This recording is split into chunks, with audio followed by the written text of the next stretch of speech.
అందరికీ నమస్కారం. ఈ లోతైన విశ్లేషణకు స్వాగతం. ఈరోజు మే 9, 2026. రేపే మాతృదినోత్సవం రాబోతోంది కదా. ఆ నేపథ్యంలో ఈరోజు మనం ఒక చాలా ఆసక్తికరమైన అంశం గురించి మాట్లాడుకోబోతున్నాం. అవును. అందరికీ నమస్కారం. మన దగ్గరున్న మూలగ్రంథం the spirit of motherhood and gratitude.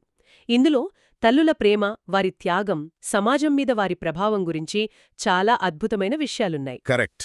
అంటే ఈ గ్రంథం కేవలం తల్లుల ప్రేమను పొగట్టం మాత్రమే గాకుండా వారి పాత్రను ఒక సామాజిక కోణంలో చాలా లోతుగా విశ్లేషించింది. ఎగ్జాక్ట్లీ. అసలు మే 2వ ఆదివారం నాడు జరుపుకునే ఈ దినోత్సవం కేవలం ఒక వేడుక మాత్రమే కాదు, అదొక ప్రేమ, దయ మరియు కృతజ్ఞతాభావాలకు ప్రతీక అని నాకనిపిస్తుంది. ఖచ్చితంగా. మనం రోజూ చూసేదే కదా ఇది. సరే, దీన్ని కాస్త విడమర్చి చూద్దాం. మన దైనందిన జీవితంలో బ్యాంకులు, అప్పులు, వడ్డీలు లాంటి పదాలు బాగా అలవాటు. ఒకరి దగ్గర అప్పు తీసుకుంటే ఎలా తీర్చాలో తెలుసు. అవును, ఆ లెక్కలు వేరు. అదంతా చాలా పారదర్శకంగా ఉంటుంది. రైట్. కానీ ఎప్పటికీ ఏ లెక్కల పుస్తకానికి అందని ఒక అప్పుందంటే అది మాతృత్వం అని ఈ టెక్స్ట్ చదువుతున్నప్పుడు నాకు పదే పదే అనిపించింది. నిజమే. ఆ భావోద్వేగ రుణం అనే పదం ఇక్కడ చాలా కీలకమైనది. మనం తల్లులకు ఏ కరెన్సీలో వడ్డీ కట్టగలం? అసలు ఆ భావోద్వేగ రుణాన్ని తీర్చే మార్గమే లేదు గదా. అవును. ఎందుకంటే ఆర్థిక రుణాలను అంకెలతో కొలుస్తాం. కాని ఎమోషనల్ రుణాన్ని కొలవడానికి మన దగ్గర ఎలాంటి మీటర్లు లేవు కదా. అవును, లేవు. ఈ టెక్స్ట్ సరిగ్గా ఇదే విషయాన్ని స్పృశించింది. సాధారణంగా మాతృదినోత్సవం అనగానే పూల బొకేలివ్వడం లేదా ఖరీదైన బహుమతులు కొనడం చూస్తుంటాం. అవును, లేదా సోషల్ మీడియాలో ఒక పెద్ద పోస్ట్ పెడుతుంటారు. రైట్. అవన్నీ ఒక మార్కెట్ ఆధారిత కృతజ్ఞతాభావాలుగా మారిపోయాయి. కానీ మనం ఇవ్వగలిగే నిజమైన బహుమతి భౌతికమైన వస్తువులలో లేదని ఇది గట్టిగా వాదిస్తోంది. ఇక్కడే అసలు ఆసక్తికరమైన విషయం దాగింది. అంటే నాకొక సందేహం వస్తోంది. మనం ఒక బహుమతి ఇస్తున్నామంటే అది కొనడానికి కూడా మనం కష్టపడి సంపాదించిన డబ్బునే కదా వాడుతున్నాం. అంటే అవును, కాని ఒక్క నిమిషం పూర్తి రానివ్వండి. ఆ బహుమతిలో కూడా మన ప్రేమ దాగి ఉంటుంది కదా. కేవలం పూలు లేదా కార్డులు ఇవ్వటమనేది మనం ఎప్పటికీ తీర్చలేని ఆ అతిపెద్ద ఇమోషనల్ లోన్కు ఒక చిన్న వడ్డీని చెల్లించినట్లుగా అనిపించడం లేదా? ఇక్కడ అత్యంత ఆశ్చర్యపరిచే విషయమేమిటంటే ఈ మూలగ్రంథం బహుమతులు ఇవ్వడం తప్పు అని ఎక్కడా చెప్పలేదు. ఓహో, అలా చెప్పలేదా? లేదు. కాని ఆ బహుమతులు నాణ్యమైన సమయానికి ప్రత్యామ్నాయం కాలేవు అని మాత్రమే స్పష్టం చేసింది. దీన్ని కాస్త సైకలాజికల్ కోణంలో చూద్దాం. చెప్పండి. మనం బతుకుతున్నది ఒక అటెన్షన్ ఎకానమీలో. అంటే మన దృష్టిని ఆకర్షించడానికి ఎన్నో డిస్ట్రాక్షన్స్ ఎప్పుడూ పోటీ పడుతూనే ఉంటాయి. అవును, మన చేతిలో ఉండే ఫోన్లు, ఉద్యోగాలు ఇవన్నీ మన సమయాన్ని తినేస్తున్నాయి కదా. ఎగ్జాక్ట్లీ. ఇలాంటి ప్రపంచంలో ఒకరికి మన పూర్తి సమయాన్ని ఎలాంటి డిస్ట్రాక్షన్స్ లేకుండా కేటాయించటమనేది మనం ఇవ్వగలిగే అత్యుత్తమ బహుమతి. వస్తువులెక్కడైనా దొరుకుతాయి, కాని గడిచిపోయే ఆ ఒక్క గంట మళ్ళీ రాదు. వావ్, నిజమే. తల్లులు తమ పిల్లల కోసం ఇచ్చింది వస్తువులను కాదు, తమ జీవితకాలాన్ని గదా. తమ యవ్వనాన్ని, నిద్రనూ త్యాగం చేశారు. దానికి ప్రతిఫలంగా మనం సమయాన్ని మాత్రమే తిరిగి ఇవ్వగలం. అంటే మనం వస్తువుల రూపంలో ప్రొవిజన్ ఇస్తున్నామేమో కానీ ప్రెజెన్స్ ఇవ్వడం లేదన్నమాట. కరెక్ట్. అదే అసలైన పాయింట్. మన ఉనికిని పూర్తిగా వారికోసం కేటాయించడమే అసలైన క్వాలిటీ టైం. వాళ్ల పక్కనే కూర్చుని ఫోన్ స్క్రోల్ చేయడం కాదు, వాళ్ల కళ్లలోకి చూస్తూ మాటలు వినడం. ఇది వినడానికి చిన్న విషయంగా అనిపించినా చాలా పెద్ద అర్థముంది. అవును, ఖచ్చితంగా. ఇది కృతజ్ఞతను కేవలం ఒక ఫీలింగ్గా కాకుండా ఒక యాక్షన్గా మారుస్తుంది. ఇది ఒక ఇమోషనల్ బ్రిడ్జ్ని కడుతుందన్నమాట. మరియు ఈ సమయం వెచ్చించడమనేది కేవలం వారిని సంతోషపెట్టడానికే కాదు, అదొక లోతైన గుర్తింపు కూడా. కృతజ్ఞత అనేది మానవ సంబంధాలను బలోపేతం చేసే అత్యంత శక్తివంతమైన సాధనమని సైకాలజీ చెప్తోంది. రైట్. ఇప్పుడు ఈ యాంత్రికమైన బంధాల గురించి మాట్లాడుకుంటుంటే టెక్స్టులోని ఇంకో బలమైన పాయింట్ వైపు వెళ్లాలనిపిస్తోంది. తల్లులు మన జీవితాల్లో పోషించే పాత్ర గురించి. వాళ్లు సమాజాన్ని తీర్చిదిద్దుతారు అని పుస్తకం చెప్పిన పాయింటే కదా. అవును.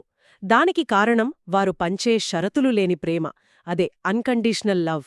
సో దీని అసలు అర్థమేమిటి? ఇది ఎలా సమాజాన్ని నిర్మిస్తోంది? దీన్ని మనం విస్తృత కోణంలో పరిశీలిస్తే ఇక్కడే అసలు సైన్స్ ఉంది. షరతులు లేని ప్రేమ అనేది కేవలం కవిత్వం కాదు, అదొక సైకలాజికల్ సేఫ్టీ నెట్. అంటే మానసిక భద్రతా వలయం అంటారా? అవును. ఒక మనిషి బయట ప్రపంచంలో ఎన్నో సవాళ్లను ఎదుర్కొంటాడు గదా, అవమానాలు భరిస్తాడు, ఓడిపోతాడు. అవును, వాటన్నిటినీ దాటుకొని మళ్లీ ధైర్యంగా ఎలా నిలబడతాడు అనేదే పెద్ద ప్రశ్న. ఎగ్జాక్ట్లీ. నేను ఎన్ని తప్పులు చేసినా, ఎంతగా విఫలమైనా నన్ను అంగీకరించే ఒక వ్యక్తి నాకు ఉంది అనే నమ్మకం వల్లే అది సాధ్యమవుతుంది. ఆ నమ్మకాన్ని పునాది స్థాయి నుండే నాటేది తల్లే. వాళ్ల ఉనికిని మాత్రమే ప్రేమించడమన్నమాట. ఇది వినడానికి అద్భుతంగా ఉంది.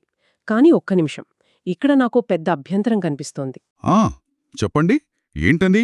పిల్లలకు ఏ పరిస్థితిలోనైనా అండగా నిలబడటమంటే తల్లుల మీద ఎంతటి బరువైన బాధ్యత ఉన్నట్లు. వాళ్లకు కూడా కోపమొస్తుంది, అలసిపోతారు కదా. అవును, వాళ్ళు కూడా సాధారణ మనుషులే.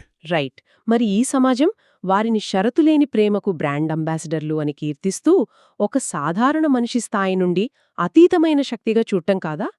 ఇదొక రకమైన టాక్సిక్ ఎక్స్పెక్టేషన్ అనిపిస్తోంది నాకు. ఇది చాలా మంచి అబ్జర్వేషన్. సమాజం మాతృత్వాన్ని గ్లోరిఫై చేయడం ద్వారా తల్లుల మానవత్వాన్ని పక్కన పెట్టే ప్రమాదం ఖచ్చితంగా ఉంది. అదే కదా నేననేది.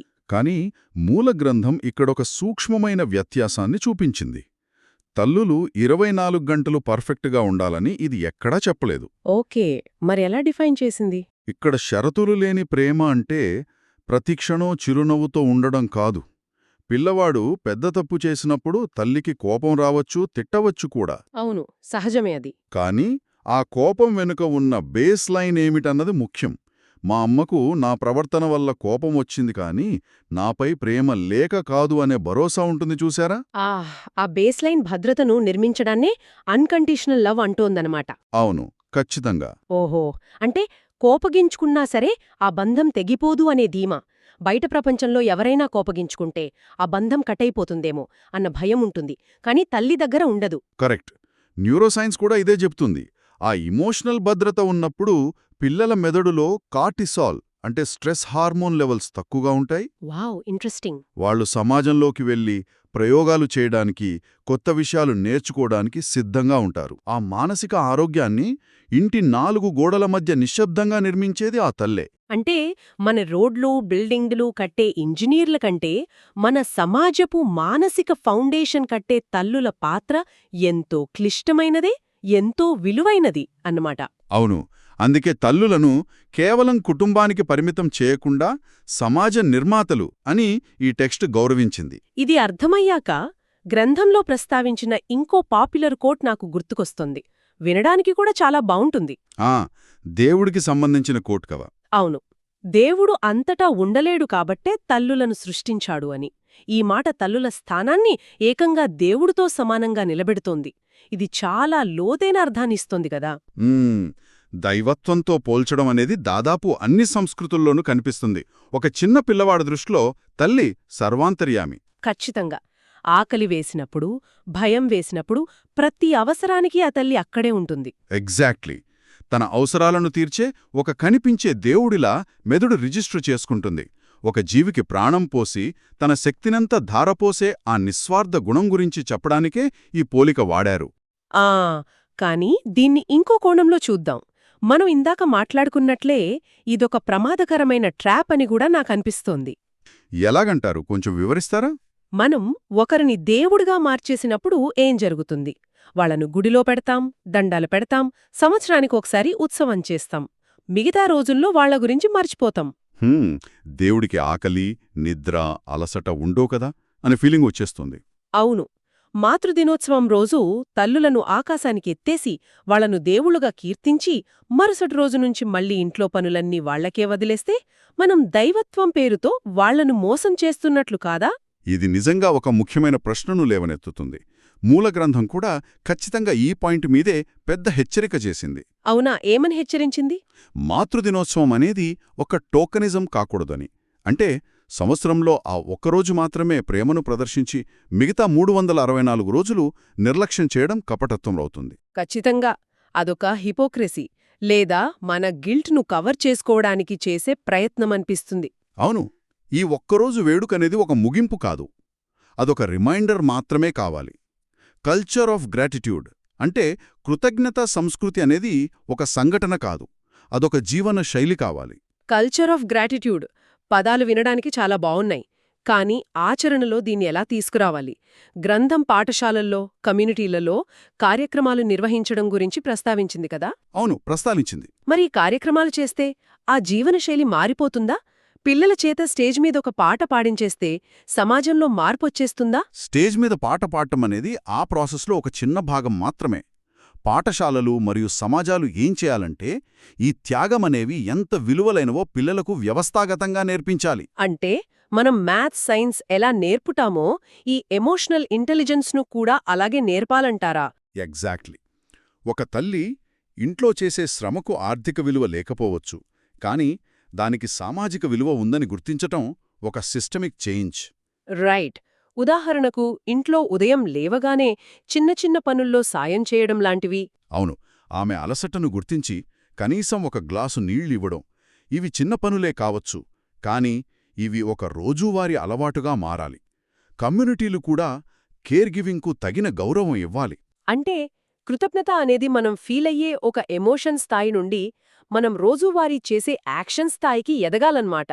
ఒకరు మన కోసం చేసిన త్యాగాన్ని గమనించడం మొదటి మెట్టయితే, ఆ త్యాగాన్ని గౌరవిస్తూ వారి జీవితాన్ని కాస్త సులభతరం చేయడం రెండవ మెట్టు. ఆ దిశగా మాతృదినోత్సవం ఒక ఇగ్నిషన్ పాయింట్లా పనిచేయాలి. అది చాలా స్పష్టంగా అర్థమవుతుంది. అవును, దేవుణ్ణి గుడిలో పెట్టి పూజించడం సులువే, కాని దేవుడి తత్వాన్ని మన ప్రవర్తనలో చూపించడమే కష్టం. తల్లుల విషయంలో మనం ఆ కష్టమైన మార్గాన్ని ఎంచుకోవాలని ఈ గ్రంథం కోరుకుంటోంది. నిజమే.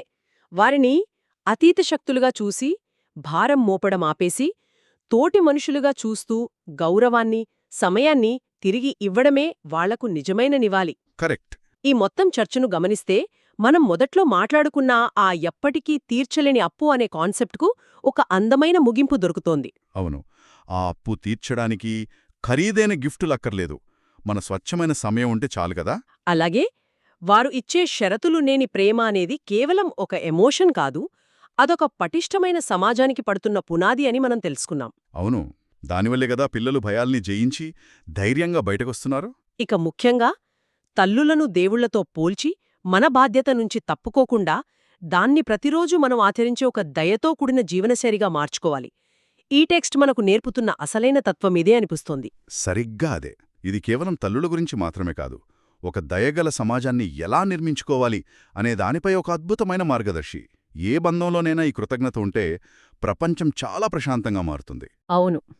మన చర్చను ముగించే ముందు వింటున్న అందరి ముందు ఒక కొత్త ఆలోచనను ఉంచాలనుకుంటున్నాను. చెప్పండి. ఈరోజు మనం తల్లులు తమ పిల్లల పట్ల చూపించే ఆ వెన్నంటి ఉండే మద్దతు, వారి సానుకూల దృక్పథం, అదే అన్కండిషనల్ పాజిటివ్ రిగార్డ్ గురించి మాట్లాడుకున్నాం.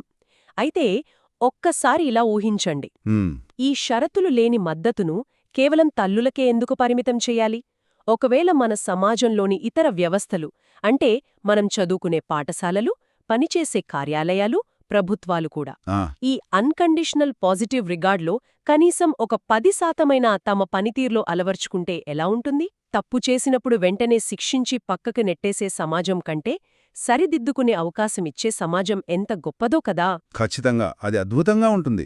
మన తల్లులు మనకు నేర్పిన ఆ ఎప్పటికీ తీర్చలేని భావోద్వేగ రుణాన్ని మనం మన తోటి మనుషుల పట్ల దయ చూపించటం ద్వారా కొంతైనా తీర్చుకోగలమేమో. రేపు మాతృదినోత్సవం జరుపుకుంటున్నప్పుడు ఈ విషయాన్నొక్కసారి ఆలోచించండి. మళ్ళీ కలుద్దాం.